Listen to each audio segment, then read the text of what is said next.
Hi viewers, welcome back അർച്ചന world. ഇന്ന് ഞാൻ വന്നിരിക്കുന്നത് നിങ്ങളുടെ പേഴ്സൻ്റെ കറണ്ട് ഫീലിങ്ങും അവരുടെ നെക്സ്റ്റ് ആക്ഷൻ എന്താണെന്ന് നോക്കാനാണ്. അപ്പോൾ നമുക്ക് റീഡിംഗ് സ്റ്റാർട്ട് ചെയ്യാം. കൂടുതൽ ആൾക്കാരുടെയും പേഴ്സൻ്റെ എനർജി നോക്കുമ്പോൾ ക്വിക്ക് ഡിസിഷൻ എടുക്കുക, ഫാസ്റ്റ് എനർജിയിൽ എന്തെങ്കിലും തീരുമാനം എടുക്കുക, ക്വിക്കായിട്ട് അങ്ങനെയുള്ള ഒരു എനർജിയാണ് ഇവിടെ കാണാൻ സാധിക്കുന്നത്.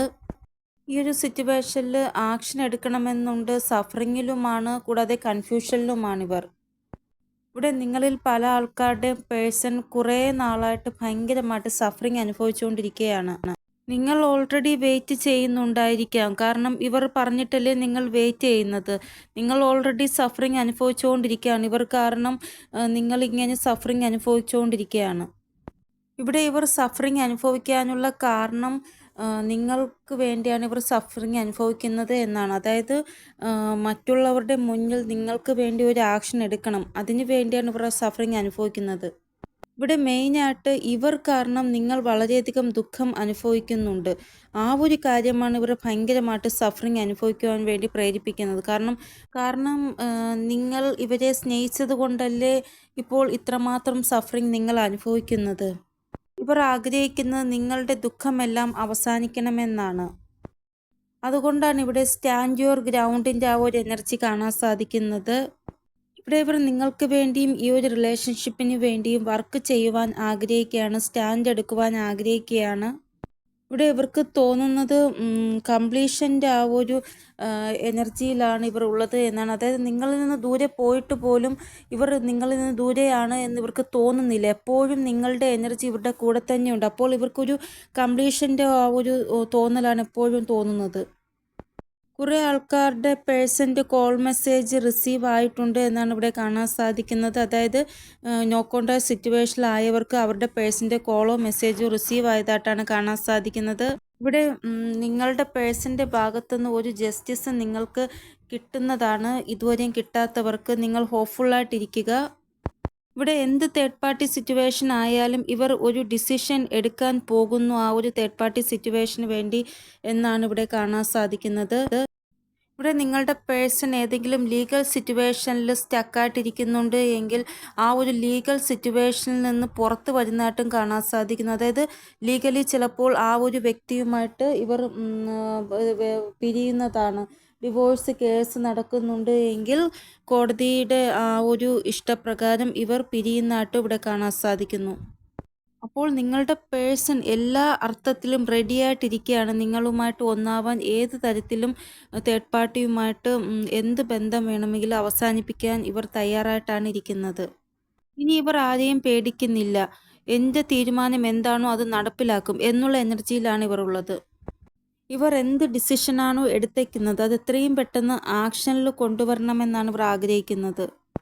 അപ്പോൾ ഇതാണ് ഇപ്പോഴത്തെ ഇവരുടെ വൈബ്രേഷൻ. ഇനി ഇവരുടെ നെക്സ്റ്റ് ആക്ഷൻ എന്താണെന്ന് നോക്കാം നമുക്ക്. ചില ആൾക്കാരുടെ പേഴ്സൺ നിങ്ങൾക്ക് അപ്പോളജി തരുവാൻ ആഗ്രഹിക്കുകയാണ്. അതായത് മെസ്സേജിലൂടെയോ കോളിലൂടെയോ നിങ്ങൾക്ക് സോറി പറയുവാൻ ആഗ്രഹിക്കുകയാണ് നിങ്ങളോട് ഇവർ. ഇവിടെ നെക്സ്റ്റ് ആക്ഷൻ നോക്കുമ്പോൾ കാണാൻ സാധിക്കുന്നത് നിങ്ങൾ എന്താണോ ചിന്തിക്കുന്നത് അതിൻ്റെ എഗെയിൻസ്റ്റ് ആയിട്ടാണ് നടക്കുന്നത്. നിങ്ങൾ വിചാരിക്കുന്നു നിങ്ങളുടെ ലൈഫിൽ എല്ലാ കാര്യങ്ങളും ശരിയാകുന്നു എന്ന്, പക്ഷേ അടുത്ത സമയം കാണുന്നത് അതിൻ്റെ എഗെയിൻസ്റ്റ് ആയിട്ടുള്ള കാര്യങ്ങളാണ്. ഇവിടെ നിങ്ങൾ ഡിപ്രഷനിലോട്ട് പോവുകയാണ്. കാരണം നിങ്ങൾ എന്താണോ ചിന്തിക്കുന്നത് ആ സമയം തന്നെ സഡനായിട്ട് കാര്യങ്ങൾ വീണ്ടും അതിൽ നിന്ന് മോശമായിട്ട് അവസ്ഥയിലേക്ക് പോവുകയാണ്. അപ്പോൾ നിങ്ങൾ തന്നെ വിചാരിക്കുന്നു എന്താ എൻ്റെ ജീവിതത്തിൽ ഇങ്ങനെ സംഭവിക്കുന്നത്, ഞാൻ എല്ലാം ശരിയായി എന്ന് വിചാരിക്കുമ്പോൾ കാര്യങ്ങൾ അതിൻ്റെ എഗെയിൻസ്റ്റ് ആയിട്ടാണല്ലോ പോകുന്നത് എന്ന്. ഇതേ സെയിം അവസ്ഥയാണ് നിങ്ങളുടെ പേഴ്സൻ്റെയും. അവർക്കിപ്പോൾ ഈ ഒരു സിറ്റുവേഷൻ ഫേസ് ചെയ്ത് അവർ ഇപ്പോൾ ഭയങ്കരമായിട്ട് തോറ്റുപോയ അവസ്ഥയിലാണ്. എനിക്കിനി വയ്യ ഈ സിറ്റുവേഷൻ ഇങ്ങനെ ഫേസ് ചെയ്യാൻ എന്നുള്ള അവസ്ഥയിലാണ് ഇവർ. ഇവിടെ ഇവർ ചിന്തിക്കുന്നത് ഞാനിങ്ങനെ കൈയും കെട്ടി മിണ്ടായിരുന്നാൽ എൻ്റെ പേഴ്സൺ എൻ്റെ വിട്ടു പോകും, എനിക്ക് ഈ ഒരു ബന്ധത്തിൽ അവർക്ക് വേണ്ടി സ്റ്റാൻഡ് എടുക്കണം എന്നൊക്കെയാണ് ഇവർ ഇപ്പോൾ ചിന്തിക്കുന്നത്. ഇവിടെ നിങ്ങളുടെ പേഴ്സൺ ആഗ്രഹിക്കുന്ന സിറ്റുവേഷൻ എന്തായിക്കൊള്ളട്ടെ, പക്ഷേ നിങ്ങൾക്ക് വേണ്ടി ഒരു സ്റ്റാൻഡ് ഇവർ എടുക്കണമെന്നാണ് ഇവർ ആഗ്രഹിക്കുന്നത്. ഇവിടെ നിങ്ങളുടെ പേഴ്സൺ സ്റ്റാൻഡ് എടുക്കുവാൻ ആഗ്രഹിക്കുകയാണ്. ഒരു പേടിയും കൂടാതെ ആരെയും പേടിക്കാതെ ഒരു സ്റ്റാൻഡ് എടുക്കുവാൻ ആഗ്രഹിക്കുകയാണ്. ഇവർ ആരെയും പേടിച്ച് പിറകിലോട്ട് പോകുവാൻ ആഗ്രഹിക്കുന്നില്ല. ഇവിടെ നമ്പർ ഇമ്പോർട്ടൻ്റ് ആയിട്ട് വന്നിരിക്കുന്ന 8 ആണ്. അപ്പോൾ ഈ ഒരു റീഡിംഗ് കണ്ടതിന് ശേഷമുള്ള 26 അവേഴ്സിനുള്ളിൽ നിങ്ങൾക്ക് ഈ ഒരു റീഡിംഗ് റെസൊണേറ്റ് ആകുന്നതാണ്. അപ്പോൾ ഈ ഒരു പറഞ്ഞ സമയം നിങ്ങളുടെ പേഴ്സൺ വളരെയധികം ആക്ഷൻ ഓറിയൻറ്റഡ് ആയിട്ട് ഇരിക്കുന്നതാണ്. കൂടുതൽ സഫറിങ് സിറ്റുവേഷനിൽ നിന്ന് പുറത്തു വരുന്ന ആ ഒരു എനർജിയിലും ആയിരിക്കുന്നതാണ്. ഇവർക്ക് നിങ്ങൾക്ക് വേണ്ടി ഒരു ഫീലിങ്സ് ഉണ്ട്. അതായത് എനിക്ക് എൻ്റെ പേഴ്സണിന് വേണ്ടി എന്തായാലും ഒരു സ്റ്റാൻഡ് എടുത്തേ പറ്റത്തുള്ളൂ എന്നുള്ള ആ ഒരു ഫീലിങ്സ് ഇമോഷനും നിങ്ങൾക്ക് വേണ്ടി ഇവർക്കുണ്ട്. ഞാനിങ്ങനെ സ്റ്റക്കായിട്ട് ഒരിക്കലും ഇരിക്കത്തില്ല. എൻ്റെ പേഴ്സണിന് വേണ്ടി എനിക്ക് എന്തെങ്കിലും ചെയ്തേ പറ്റത്തുള്ളൂ എന്നും ഇവർക്ക് തോന്നുന്നുണ്ട്. അപ്പോൾ നെക്സ്റ്റ് ആക്ഷനിൽ ഈ ഒരു വൈബ്രേഷനിലായിരിക്കും നിങ്ങളുടെ പേഴ്സൺ ഉണ്ടാവുക. ഇനി നമുക്ക് ഏഞ്ചൽ ഗൈഡൻസ് എന്താണെന്ന് നോക്കാം. ഇവിടെ നിങ്ങളിൽ പല ആൾക്കാരും ഒത്തിരി പേഷ്യൻസോടെ കാത്തിരിക്കുകയാണ്. ചില സമയം നിങ്ങളുടെ പേഷ്യൻസ് തന്നെ പല ആൾക്കാർക്കും മറുപടിയാകുന്നു. കാരണം കാത്തിരുന്ന് മടുക്കുമ്പോൾ നമുക്ക് ഫ്രസ്ട്രേഷൻ വരും. അപ്പോൾ ഫ്രസ്ട്രേഷൻ വരുമ്പോൾ നമ്മൾ എന്തെങ്കിലും ഒരു തീരുമാനമെടുക്കും. ആ തീരുമാനം നമ്മൾക്ക് ഓപ്പോസിറ്റുള്ള വ്യക്തിയെ നമ്മൾ അറിയിക്കും. ഇവിടെ ഞാൻ പറയുന്നത് നിങ്ങൾക്ക് ഒരു പ്രതീക്ഷയുണ്ട് നിങ്ങളുടെ പേഴ്സണിൽ. അവർ ഉറപ്പായിട്ടും വരും എന്ന് ഉള്ള ഒരു പ്രതീക്ഷ ഉണ്ടെങ്കിൽ നിങ്ങൾ വെയിറ്റ് ചെയ്യുക. അല്ല നിങ്ങളുടെ പേഴ്സണിൽ നിങ്ങൾക്ക് പ്രതീക്ഷയില്ല, ഒരു വിശ്വാസവുമില്ല എങ്കിൽ നിങ്ങൾക്കിഷ്ടമുള്ളതുപോലെ ഒരു തീരുമാനമെടുത്ത് മുന്നോട്ട് പോവുക. നെക്സ്റ്റ് മെസ്സേജ്, നിങ്ങൾ എപ്പോഴും ഗ്രൗണ്ടഡ് ആയിട്ടിരിക്കുക.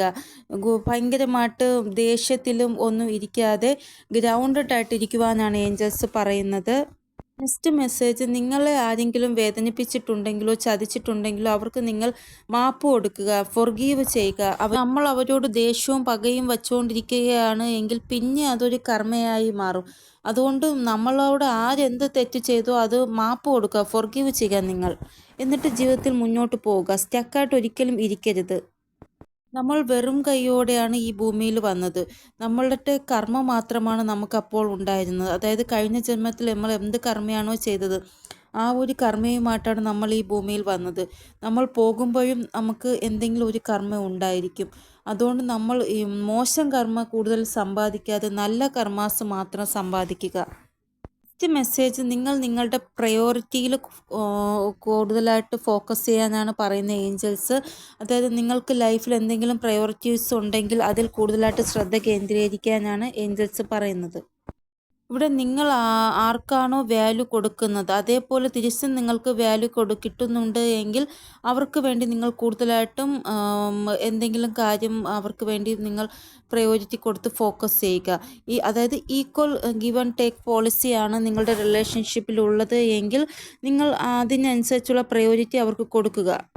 ഇനി നിങ്ങൾ ഒരു എക്സ്പെക്റ്റേഷനും ഇല്ലാതെ നിങ്ങളുടെ പേഴ്സണെ അൺകണ്ടീഷണലായിട്ട് സ്നേഹിക്കുന്നുണ്ട് എങ്കിൽ അതും നല്ല കാര്യമാണ്. അല്ല നിങ്ങൾ വളരെ എക്സ്പെക്റ്റേഷനോടെയാണ് നിങ്ങളുടെ പേഴ്സണെ സ്നേഹിക്കുന്നത് എങ്കിൽ കുറച്ച് നിങ്ങളൊന്ന് ശ്രദ്ധിക്കേണ്ടതാണ്. നിങ്ങൾ തീരുമാനം എടുക്കുക. നിങ്ങളുടെ ലൈഫിൽ ഈ ഒരു വ്യക്തിയുമായിട്ട് മുന്നോട്ട് ജീവിക്കണമോ എന്നുള്ള തീരുമാനം നിങ്ങൾ എടുക്കേണ്ടതാണ്. അപ്പോഴത്തെ ആ ഒരു കാഴ്ചപ്പാടിലെടുക്കാതെ നിങ്ങൾ ഏതെങ്കിലും ടാരോ റീഡറുടെ ആ ഒരു അഭിപ്രായം കൂടെ പേഴ്സണൽ റീഡിങ്ങിലൂടെ തേടിയിട്ട് നിങ്ങൾക്ക് എന്താണോ ശരിയെന്ന് തോന്നുന്നത് നിങ്ങൾ ചെയ്യുക. അതായത് നിങ്ങൾ കാത്തിരിക്കുന്ന വ്യക്തി ചിലപ്പോൾ നിങ്ങളുടെ അടുത്തേക്ക് വന്നിട്ട് വർഷങ്ങളായി കാണും. പക്ഷേ നിങ്ങൾ ഒരു എക്സ്പെക്റ്റേഷനും ഇല്ലാതെ കാത്തിരിക്കുന്നുണ്ടാകും. അപ്പോൾ അങ്ങനെയുള്ള സാഹചര്യത്തിലൊക്കെ നിങ്ങൾ ഒരു പേഴ്സണൽ ടാരോ റീഡിങ്ങിലൂടെയോ അല്ല എങ്കിൽ നിങ്ങളുടെ ഇൻറ്റ്യൂഷൻ എന്താണോ പറയുന്നത് അതനുസരിച്ച് ഒരു തീരുമാനം എടുക്കേണ്ടതാണ്. അപ്പോൾ ഇതാണ് ഇന്നത്തെ വീഡിയോ. നിങ്ങൾക്ക് എന്തെങ്കിലും ഗൈഡൻസ് കിട്ടിക്കാണുമെന്ന് വിചാരിക്കുന്ന എൻ്റെ വീഡിയോയിലൂടെ ഇനിയൊരു പുതിയ റീഡിങ്ങുമായി വരുന്നത് വരെ എല്ലാവർക്കും ബൈ. ഓം നമഃ ശിവായ. Thank you so much.